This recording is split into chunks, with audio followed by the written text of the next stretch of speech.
Hello everyone, I am Mamta Goyal.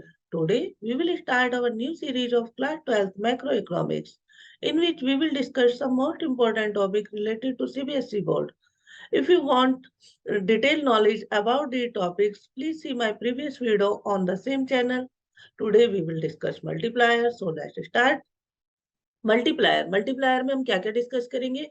Meaning of multiplier, working of multiplier, minimum and maximum value of multiplier की minimum value क्या हो सकती है multiplier की और मैक्सिमम वैल्यू क्या हो सकती है मल्टीप्लायर की, एंड मल्टीप्लायर एंड एमपीसी यानी मल्टीप्लायर और एमपीसी में क्या रिलेशन होता है, और लास्ट में क्या आते हैं न्यूमेरिकल। तो इन 5 टॉपिक में ये टॉपिक कवर हो जाता है। अब सबसे पहले हम मल्टीप्लायर का मीनिंग देखते हैं। मल्टीप्लायर होता क्या है? मल्टीप्लायर से मतलब जब हम कोई इन्वेस्टमेंट करते हैं, किसी इकोनॉमी में इन्वेस्टमेंट करते हैं, तो उस इन्वेस्टमेंट के कंपेयर में कितनी इनकम हमारी जनरेट होती है, यानी कितनी गुना जनरेट होती है हमारी income.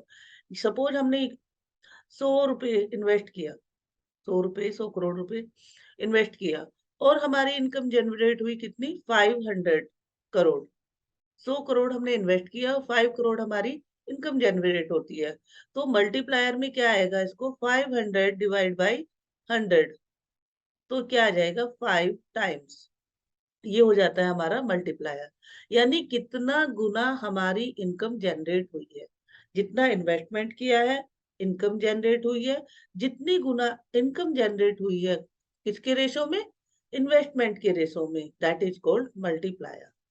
Concept of investment multiplier. The concept of investment multiplier is an important contribution of Professor J.M. Keynes. किसने दिया है ये कॉन्सेप्ट? किसने दिया है मल्टीप्लायर का? J.M. Keynes ने।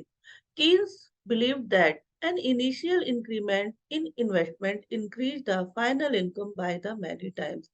यानी हमने एक इन्वेस्टमेंट किया है, यानी 100 करोड़ का हमने इन्वेस्टमेंट किया इनिशियल, जो हाल ही में हमारा इन्वेस्टमेंट हमारा किया गया है स्टार्टिंग का, और उसके बाद इनकम जनरेट हुई कितनी? 500। तो कितनी गुना हुई है, यानी कितने टाइम्स हुई है? तो ये 5 टाइम्स हुई है। मैनी टाइम्स मतलब कितने टाइम्स हमारी क्या हुई है? इनकम जनरेट हुई है। That is called multiplier. Multiplier को हम किससे डिनोट करते हैं? के से डिनोट करते हैं।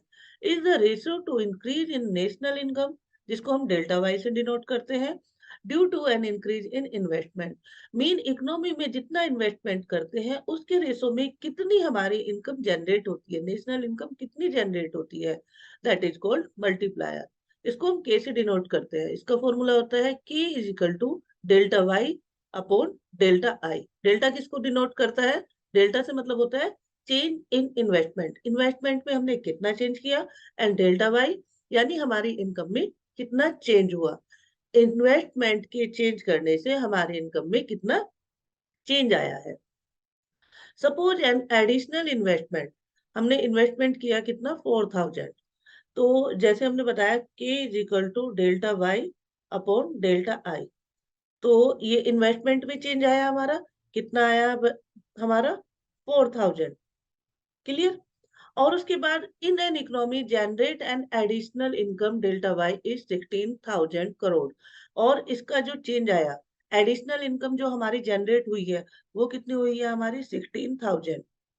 Then the value of multiplier in the case will be, तो कितनी हो जाएगी? 4 टाइम्स हो जाएगी, और 4 जा 16। तो जो ये 4 टाइम्स हमारी इनकम जनरेट हुई है, इसी को बोलेंगे हम मल्टीप्लायर, कि कितना गुना हमारी इनकम जनरेट हुई है इकोनॉमी में। It means income increase 4 times with a single increase in investment. Clear? Investment के चेंज होने से जिस रेशो में इनकम चेंज होती है, और उसका जो रेशो निकलता है, मीन कितने टाइम्स हमारी इनकम जनरेट हुई है, दैट इज कॉल्ड मल्टीप्लायर। इसका फॉर्मूला होता है K is equal to delta Y upon delta I. इसके 3 फॉर्मूले होते हैं जिसको मैं आगे डिस्कस करूंगी। Multiplier and MPC. मल्टीप्लायर और एमपीसी में क्या रिलेशन है? मल्टीप्लायर एंड एमपीसी में डायरेक्ट रिलेशनशिप है। यानी यदि हमारा एमपीसी, एमपीसी क्या होता है? मार्जिनल प्रोपेंसिटी टू कंज्यूम, यानी जितना कंजम्पशन ज्यादा होगा मल्टीप्लायर भी हमारा उतना ही अधिक होगा। यानी मल्टीप्लायर एंड एमपीसी में हमारा डायरेक्ट रिलेशनशिप होता है। एमपीसी ज्यादा तो मल्टीप्लायर ज्यादा होगा हमारा, एमपीसी कम होगा तो मल्टीप्लायर भी हमारा कम होगा। Multiplier and MPC, there exist a direct relationship between MPC and the value of multiplier. जैसे कि मैंने अभी बताया है कि मल्टीप्लायर की वैल्यू में और एमपीसी में डायरेक्ट रिलेशन होता है। मीन एमपीसी के इंक्रीज होने पर मल्टीप्लायर भी इंक्रीज होता है और एमपीसी के डिक्रीज होने पर मल्टीप्लायर भी हमारा डिक्रीज होता है। Higher the MPC more will be the value of multiplier. यानी हायर एमपीसी होगी तो हमारी मल्टीप्लायर की वैल्यू भी ज्यादा होगी, और लेसर होगी यानी कम होगी मल्टीप्लायर एमपीसी की वैल्यू, तो हमारा मल्टीप्लायर भी कम होगा। पहला पॉइंट देख लेते हैं, in case of higher MPC, जब हमारा एमपीसी ज्यादा होता है, इसका मीन क्या हुआ? People will spend a large proportion of their increased income on the consumption. यानी जो इनकम होती है उसका ज्यादा प्रोपोर्शन किस पर खर्च करता है? कंजम्पशन पर, सेविंग पर नहीं, कंजम्पशन पर खर्च करता है। In such case value of multiplier will be more. जब कंजम्पशन पर एमपीसी ज्यादा होगा, कंजम्पशन ज्यादा होगा, इनकम का ज्यादा पोर्शन कंज्यूम किया जाएगा, तो हमारा मल्टीप्लायर भी ज्यादा होगा। एमपीसी, एमपीसी सपोज हमारा 0.9 है। एमपीसी की वैल्यू कितनी हो सकती है? एमपीसी की वैल्यू हमारी, एमपीसी की वैल्यू हमारी 0 to 1 हो सकती है। यानी 0 से अधिक और 1 से कम, कितनी भी हो सकती है, 0.1, 0.2, 0.3, कितनी भी हो सकती है। 0 और 1 के बीच में होती है एमपीसी की वैल्यू हमारी। तो एमपीसी की सपोज यहाँ पर वैल्यू हमारी 0.9 हुई है, तो के का फॉर्मूला एक ये होता है, एक का के का फॉर्मूला मैंने बताया आपको, K is equal to delta Y upon delta I. Clear है? दूसरा फॉर्मूला क्या हो गया? K is equal to 1/1 minus MPC. तो यदि हमारी वैल्यू कितनी है? 0.1, 0.9 सॉरी, तो कितना आ जाएगा हमारा मल्टीप्लायर? कितना होगा? 1/1 माइनस 0.9, तो कितना आ गया? 1/0.9, 0.1। तो इसका मतलब क्या हो गया? 10/1 इज इक्वल टू 10। इसको किससे, मतलब इसकी यूनिट्स क्या होती है मल्टीप्लायर की हमारी? टाइम्स। तो 10 टाइम्स हमारा क्या है? आपका मल्टीप्लायर आया। क्या है आपका? मल्टीप्लायर। और जब लो होती है एमपीसी, मीन 0.9 से जब हम कम कर देते हैं एमपीसी, यहाँ पर कितनी रखते हैं हम? 0.5। तो in case of low MPC people will spend lesser proportion of their increased income. Increase income का कम प्रोपोर्शन किस पर खर्च करता है? कंजम्पशन पर लगाता है। In such case value of multiplier will be comparatively less. तो उसकी वैल्यू क्या होगी? कंपैरेटिवली कम होगी। सपोज यहाँ पर हमने क्या रखा? पॉइंट, यहाँ पर 9 रखा था, तो यहाँ पर हमारा मल्टीप्लायर कितना आया था? के की वैल्यू कितनी आई थी? 10 आई थी। यहाँ पर हमने कितना रखा है? 5। तो वही फॉर्मूला रखा, K is equal to 1/1 minus MPC. MPC कितना है हमारा? 0.5 है, 0.5। यदि 1 में से हम 0.5 माइनस करते हैं तो 0.5 आ जाते हैं। और 0.5, जैसे सपोज 1/0.5 इज इक्वल टू क्या आ जाएगा आपका? 10/5 is equal to 2 times. Clear? यहाँ पर एमपीसी हमारा क्या था? 0.9, तो हमारा मल्टीप्लायर कितना आया? 10 टाइम्स। यानी मल्टीप्लायर ज्यादा आया कंपेयर टू जब हमारा एमपीसी क्या हुआ? 0.5। यानी 0.9 से कम हुआ हमारा एमपीसी, तो तब हमारा मल्टीप्लायर क्या आया आपका? 2 टाइम्स। यदि हमारी एमपीसी की हायर वैल्यू होती है तो मल्टीप्लायर भी हायर होता है, और जब हमारी एमपीसी की वैल्यू लेसर होती है तो हमारा मल्टीप्लायर भी लेसर होता है। मीन क्या हुआ? मल्टीप्लायर एंड एमपीसी में हमारा डायरेक्ट रिलेशन होता है। Multiplier in term of MPS, देखो एमपीएस इजिकल टू क्या होता है? 1 minus M P C. Clear? जैसे हम मल्टीप्लायर के फॉर्मूले में लिखते हैं 1/1 माइनस एम पी सी। ठीक है? तो इसको ऐसे भी लिख सकते हैं 1/एमपीएस, लिख सकते हैं। यदि एमपीएस गिवन है और हमें मल्टीप्लायर निकालना है तो इजीली निकल सकता है ना। लेकिन इसमें जैसे एमपीसी और मल्टीप्लायर में हमारा डायरेक्ट रिलेशनशिप था, तो मल्टीप्लायर एंड एमपीएस का रिलेशनशिप हमारा क्या होता है? इनवर्स होता है, मीन उल्टा होता है। यदि एमपीएस की वैल्यू ज्यादा है तो मल्टीप्लायर की वैल्यू क्या हो जाती है? हमारी कम हो जाती है। और यदि एमपीएस की वैल्यू कम होती है तो मल्टीप्लायर की वैल्यू बढ़ जाती है। देखिए, मल्टीप्लायर के in term of MPS we know, हम जानते हैं K is equal to 1/1 minus MPC, जैसे कि मैंने यहाँ दिखाया आपको, K is equal to 1/1 minus MPC. Clear? We also know 1 minus MPC is equal to MPS, जो हम प्रीवियस चैप्टर में पढ़ चुके हैं। So K is equal to 1/MPS, लिख सकते हैं इसको। तो it means the value of multiplier can be shown if the MPC और एमपीएस इज नॉन। यदि हमारे पास एमपीसी गिवन है तब भी हम मल्टीप्लायर की वैल्यू निकाल सकते हैं, और यदि हमारे फॉर्मूले में एमपीएस गिवन है, मीन क्या है, न्यूमेरिकल क्वेश्चन आएंगे जैसे हमारे, यदि उसमें एमपीएस की वैल्यू दे रखी है तो हम मल्टीप्लायर निकाल सकते हैं, के की वैल्यू निकाल सकते हैं, और यदि हमें एमपीसी की वैल्यू दे रखी है तो भी हम एमपी सी के द्वारा क्या करते हैं, के को यानी मल्टीप्लायर की वैल्यू को फाइंड आउट कर सकते हैं। न्यूमेरिकल में इजीली हो सकता है, 2 से 3 मार्क्स का ये कंपलसरी आता ही क्वेश्चन है। अभी के सैंपल पेपर में ये क्वेश्चन गिवन है। इसके 3 फॉर्मूले बन जाते हैं हमारे। पहला फॉर्मूला क्या हुआ, K is equal to delta Y upon delta I. दूसरा क्या हुआ, K is equal to 1 upon 1 minus MPC. And third one, K is equal to 1 upon MPS. तो क्लियर हो गया आपको तीनों फॉर्मूले। Working of multiplier, working of multiplier क्या होता है, यदि एक व्यक्ति की कंजम्पशन होता है तो वो दूसरी व्यक्ति की इनकम होती है। The working of multiplier is based on the fact that one person expenditure, एक व्यक्ति का expenditure is the another person income, वो दूसरे व्यक्ति की क्या होती है, इनकम बन जाती है।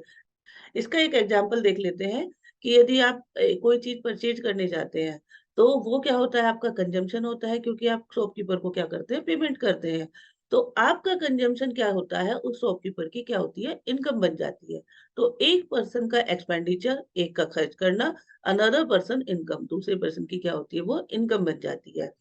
When an additional investment is made, यानी जैसे कि मैंने पीछे बताया था डेल्टा आई, यदि उसमें एडिशनल इन्वेस्टमेंट किया जाता है then income increase many time, तो इनकम कई गुना होकर जनरेट होती है। More than the increase in the investment, यानी इन्वेस्टमेंट के कंपेयर में कई गुना इनकम जनरेट होती है। वर्किंग ऑफ मल्टीप्लायर, अब हम देखते हैं वर्किंग ऑफ मल्टीप्लायर। इसमें मैंने पहले ही बताया था एमपीसी ज्यादा है तो वर्किंग ऑफ मल्टीप्लायर की वैल्यू भी ज्यादा होगी, और एमपीसी कम होगा तो मल्टीप्लायर की वैल्यू भी अधिक होगी। तो इसमें सबसे पहले हम कुछ राउंड्स करेंगे। इसमें सबसे पहले क्या होगा, इन्वेस्टमेंट होगा, यानी कितना इन्वेस्टमेंट में कितना चेंज आया, यानी वो किससे डिनोट करेगा, डेल्टा आई से। उसके बाद हमारी इनकम में कितना चेंज आया, डेल्टा वाई से। फिर कितना हमने कंजम्पशन किया, कितना चेंज हुआ हमारा कंजम्पशन में हुआ, और कितना चेंज हमारा सेविंग में आया। ये चारों ऑप्शन रखने के बाद क्या करेंगे, इसमें सबसे पहले हम देखेंगे कि गवर्नमेंट ने कितना इन्वेस्टमेंट किया है। सपोज गवर्नमेंट एक फ्लाईओवर बनाने वाली है, या कोई गवर्नमेंट स्कूल या गवर्नमेंट हॉस्पिटल खोलना है, तो उसे 100 करोड़ रुपए क्या करना है, इन्वेस्टमेंट करना है। तो 100 करोड़ रुपए जितना इन्वेस्टमेंट किया उसने उतना ही रुपया उसकी इनकम हो गई, किसकी, कॉन्ट्रैक्टर की। उसने 100 रुपए किसको दे दिए, गवर्नमेंट ने पूरे के पूरे कॉन्ट्रैक्टर को दे दिए। तो चेंज इन इनकम कितना हो गया, 100 करोड़ का, जितना की गवर्नमेंट ने इकोनॉमी में इन्वेस्ट किया है। क्लियर। तो कॉन्ट्रैक्टर क्या करता है, उसका 90%, 100 करोड़ का 90% क्या करता है, कंज्यूम करता है, और 10% क्या कर सकता है, करता है वो सेविंग कर देता है। तो 90% के अकॉर्डिंग हमारा जो एमपीसी होगा कितना होगा, 0.9%। 0.9% हो गया आपका। तो 100 इंटू 0.9, तभी तो हमारा 90 बना ना। 90% कब बना, जब हमारा एमपीसी क्या होगा, 0.9%। इसके अकॉर्डिंग हमारा एमपीसी क्या हो गया, 0.9%। अब मैंने एक पीछे स्टार्टिंग में मल्टीप्लायर की डेफिनेशन में बताया था, यदि किसी व्यक्ति का कंजम्पशन, यदि एक व्यक्ति कंज्यूम करता है, इकोनॉमी में कोई व्यक्ति कंज्यूम करता है, तो वो दूसरी व्यक्ति की क्या हो जाती है, इनकम बन जाती है। यानी 90 करोड़ जो हमने यहाँ पर क्या किया था, कंज्यूम किया था, तो यहाँ पर क्या हो गई, वो इनकम बन गई। तो 90 करोड़ का जो इन्वेस्टमेंट, 90 करोड़ का 90% क्या हुआ, 81 करोड़। 81 करोड़ क्या करा हमने, कंज्यूम किया, किसने, कॉन्ट्रैक्टर ने, और उसका 9% क्या किया, 90% क्या किया, इसमें क्या गया, डेल्टा सी में चला गया, यानी कंजम्पशन में चला गया, और 10% किस में चला गया आपका, डेल्टा एस, मीन सेविंग में चला गया। क्लियर हो गया। 81 सेम वैसे ही जैसे यहाँ पर 90 कंजम्पशन से यहाँ पर इनकम बनी थी, 81 यहाँ पर क्या बन गई, इनकम बन गई। ये कंजम्पशन या क्या हो गया, यहाँ इनकम। 81 का 90% कहाँ चला गया आपका, डेल्टा सी में, यानी कंजम्पशन में। वो क्या हुआ, 81 का 90% क्या हुआ, 92.90, और उसका 10% कहाँ चला गया, सेविंग में।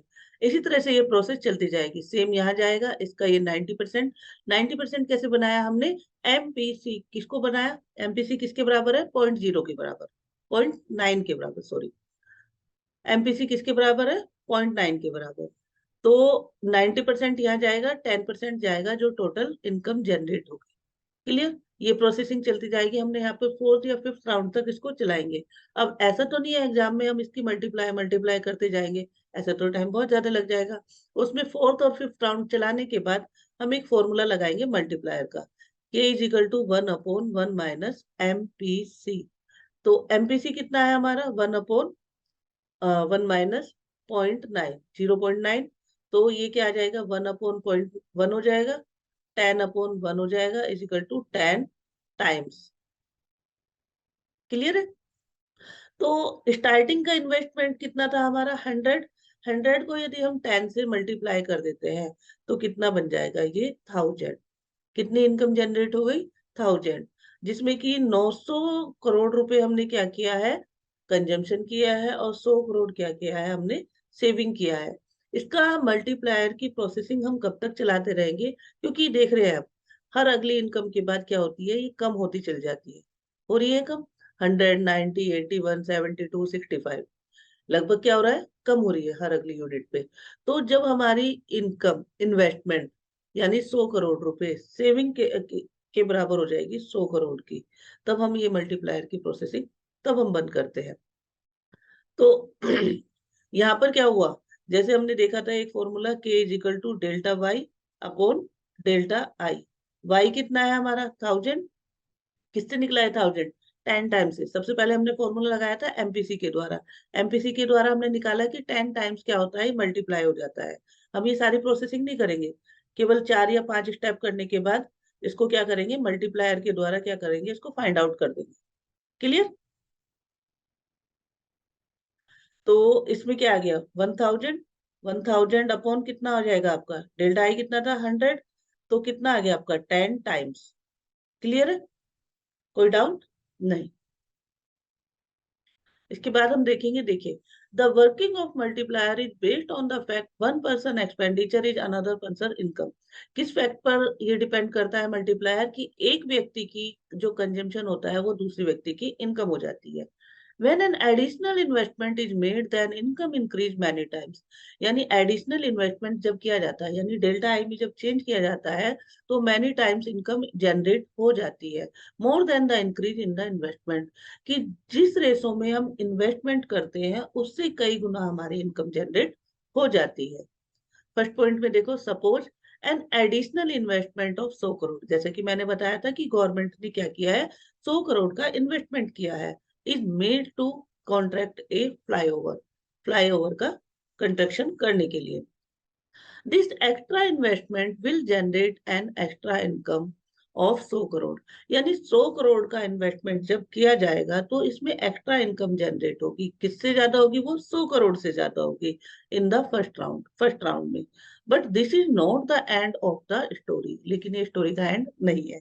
कैसे? सेकंड वन में क्या होगा? सेकंड राउंड में, if MPC is assume is 0.9। MPC कितना एज्यूम किया हमने? 0.9। उसी के अकॉर्डिंग हमने रखा था कि 0.9 एमपीसी है, तो 90% हमने क्या किया? कंजम्पशन पे लगाया, और 10% हमने क्या किया? सेविंग पे लगाया।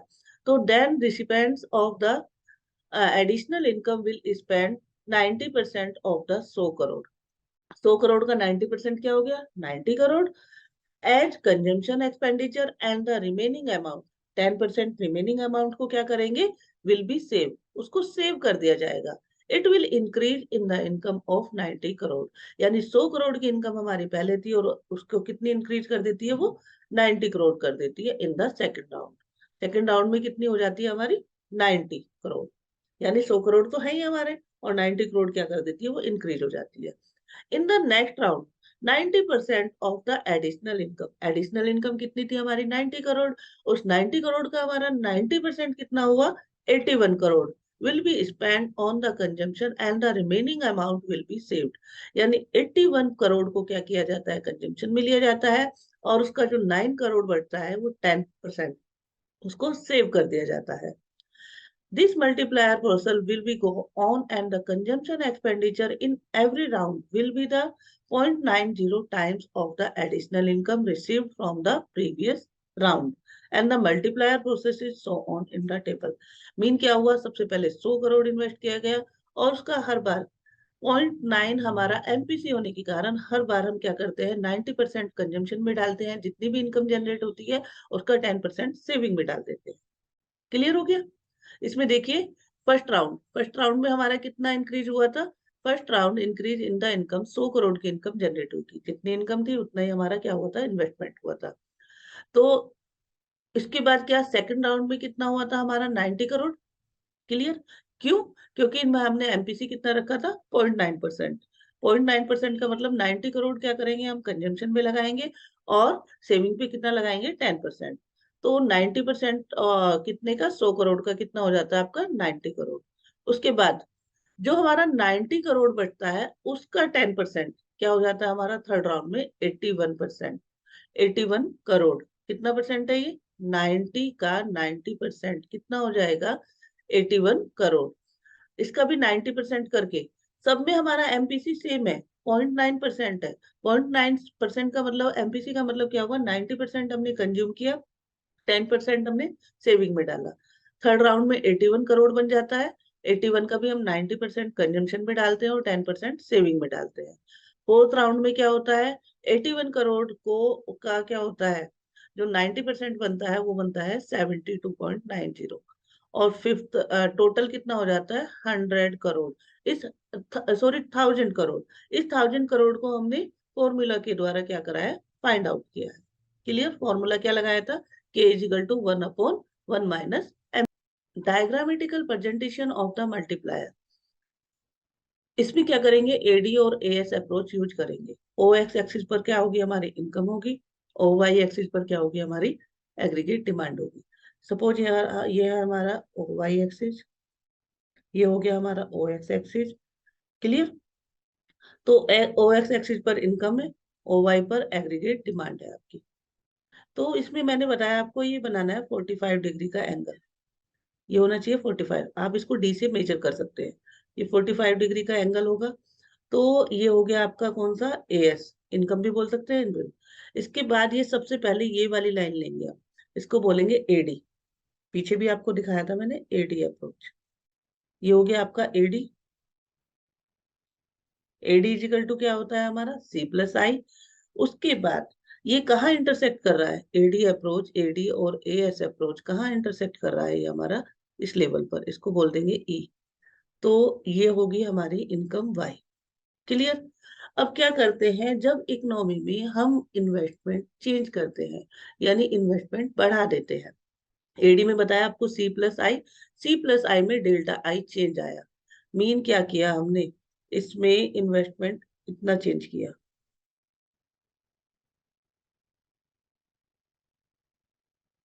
यानी एडी वन बन गया ये। एडी वन में क्या चेंज आया, C plus I plus delta I. तो जो ये नई लाइन इंटरसेक्ट कर रही है, ये क्या होगा, एफ हो जाएगा। यानी एएस एडी को जो इंटरसेक्ट कर रहा है ये हो जाएगा हमारा एफ। तो जो हमारी इनकम बनेगी वो क्या बन जाएगी, वाई वन, ये लिखा हुआ है ना, वाई वाई वन। ये हो जाएगा आपका डेल्टा वाई। डेल्टा वाई हो गया ये आपका, जो ये चेंज आया वाई और वाई वन के बीच में। और ये क्या हो गया हमारा, डेल्टा आई। यानी ई और एफ के बीच में, एडी और एडी वन के बीच में, पहले इंटरसेक्ट एडी ने एएस को कहा इंटरसेक्ट करा, ई पॉइंट पर। जब हमारा इन्वेस्टमेंट इंक्रीज हुआ तो एडी ने एएस को कहा इंटरसेक्ट किया, एफ पॉइंट पर। तो एफ पॉइंट में ये जो हमारा डेल्टा आई बनता है, ये क्या हुआ, इन्वेस्टमेंट में चेंज आया। इस इन्वेस्टमेंट में चेंज के कारण हमारी इनकम में कितना चेंज आया, वाई वाई वन के बराबर। यानी इन्वेस्टमेंट चेंज करने से पहले हमारी इनकम कितनी थी, 0 वाई के बराबर। और इन्वेस्टमेंट में चेंज करने के बाद हमारी इनकम कितनी इंक्रीज हो जाती है, ओ वाई वन के बराबर। क्लियर?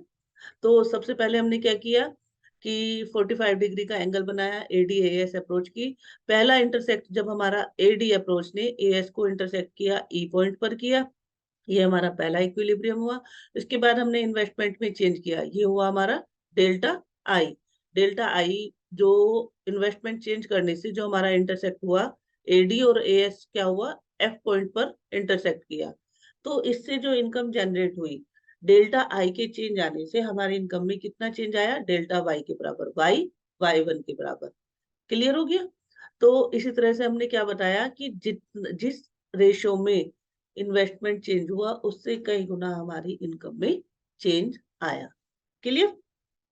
यहाँ पर देख लेते हैं diagrammatical presentation of multiplier. The multiplier can also be shown graphically using AD and AS approach. ये हमने इसमें यूज किया है। In this diagram income is taken on X axis. यहाँ पर एक्स एक्सिस पर हमने इनकम ली है, ये लिया है एक्स एक्सिस पर हमने इनकम ली है। And O Y axis aggregate demand on the O Y axis. O Y पर हमने क्या लिया है? एग्रीगेट डिमांड लिया है। Clear? Suppose the initial equilibrium is determined at point E. सबसे पहले इंटरसेक्ट एडी को एएस पर किस पॉइंट पर किया था? ई पॉइंट पर। Where AD curve intersect the AS curve, यहाँ पर किया फर्स्ट वाला इंटरसेक्ट। तो ये ई क्या हो गया? हमारा इक्विलिब्रियम बन गया। And the equilibrium level of income is O Y. O Y हमारा इनकम लेवल बन गया। कैसे? पहले इंटरसेक्ट पर, जब हमारा एडी अप्रोच एएस को इंटरसेक्ट करता है।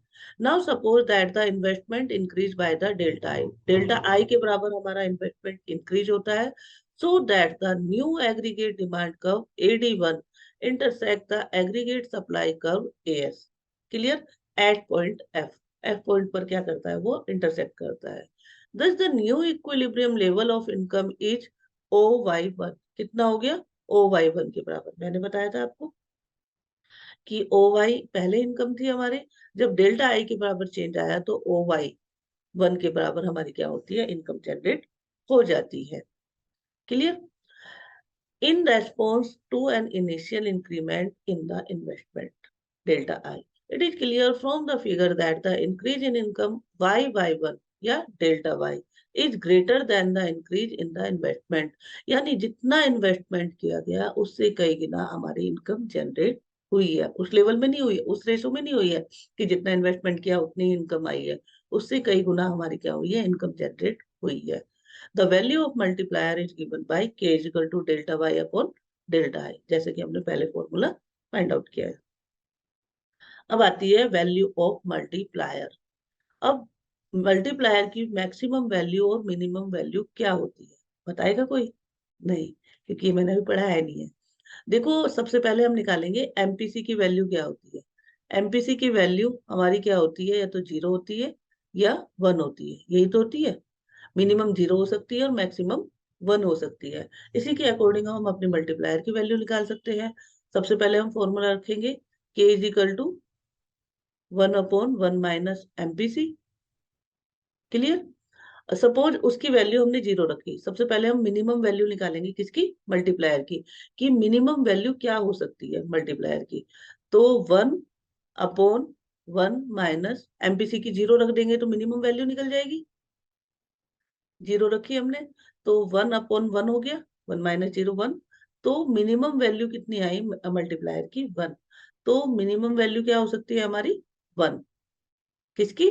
मल्टीप्लायर की। मल्टीप्लायर की मिनिमम वैल्यू क्या होगी? 1। ये ऑब्जेक्टिव में भी आ सकता है, फिलअप्स में भी आ सकता है, कैसे भी आ सकता है, या क्वेश्चन सॉल्व करने के लिए भी आ सकता है। अब मैक्सिमम वैल्यू निकालते हैं। मैक्सिमम वैल्यू क्या हो सकती है मल्टीप्लायर की? एमपीसी की मैक्सिमम वैल्यू क्या होती है? 1। मिनिमम से तो हमने मिनिमम एमपीसी की वैल्यू से तो मिनिमम वैल्यू निकाल दी किसकी? मल्टीप्लायर की। अब मैक्सिमम वैल्यू ले लेते हैं। k is equal to 1/MPC। k is equal to 1/MPC हो गया। तो 1/1 माइनस 1, तो 1/0 आ जाएगा। क्लियर? 1/0 का मतलब क्या होता है? इनफाइनाइट। 1/0 की वैल्यू क्या होती है? इनफाइनाइट। यानी मल्टीप्लायर मैक्सिमम कितना भी हो सकता है, इनफाइनाइट है। क्लियर? मिनिमम वैल्यू क्या होगी आपकी? 1। और मैक्सिमम वैल्यू क्या होगी मल्टीप्लायर की? इनफाइनाइट। अब एक क्वेश्चन देख लेते हैं। ये सीबीएसई बोर्ड वालों ने भी दिया है अपने सैंपल पेपर में। तो यदि आपको एमपीसी गिवन है, एमपीसी कितना दिया है आपको? 0.8। और डेल्टा आई दे दिया आपको 1000। तो इसमें निकालने के लिए क्या दिया है? Delta Y. डेल्टा वाई कैसे निकालना है? तो सबसे पहले हम क्या करेंगे? इसकी एमपीसी वैल्यू निकालेंगे। एमपीसी वैल्यू हमें पता है कि 0.8 है। तो इसके द्वारा हम इस फॉर्मूले के द्वारा क्या निकाल लेंगे? हम मल्टीप्लायर। या सपोज देखो 1/1 माइनस एमपीसी होता है। क्लियर? एमपीसी कितना है इसका? 1/1 माइनस 0.8। तो क्या हो गया? 1/0.2 हो गया। तो क्या आ गया आपका? 5 टाइम्स। यहाँ तक कोई डाउट है आपको? नहीं होगा है। I hope. अब हम दूसरा फॉर्मूला लगाते हैं। इसके मैंने 3 फॉर्मूले बताए आपको। एक एमपीसी के द्वारा यदि एमपीसी गिवन है तो कैसे निकालेंगे, एक एमपीएस गिवन है तो कैसे निकालेंगे, और इसमें सेकंड वन हो जाएगा आपका के। K is equal to delta Y. Delta Y कितना है? डेल्टा वाई तो हमें फाइंड आउट करना है। और delta I upon delta I. Delta I कितना है हमारा? 1000। तो K is equal to question mark लगा देते हैं या डेल्टा वाई लिख लेते हैं यहाँ पे, और यहाँ लिख लेते हैं 1000। क्वेश्चन मार्क हटा के हम डेल्टा वाई लिख लेते हैं। तो delta Y is equal to क्या हो जाएगा? के की वैल्यू क्या है हमारी? 5। 5 टाइम्स आया ना आपका, तो यहाँ पर 5 रखेंगे इंटू 1000। तो क्या आ जाएगा? 5000।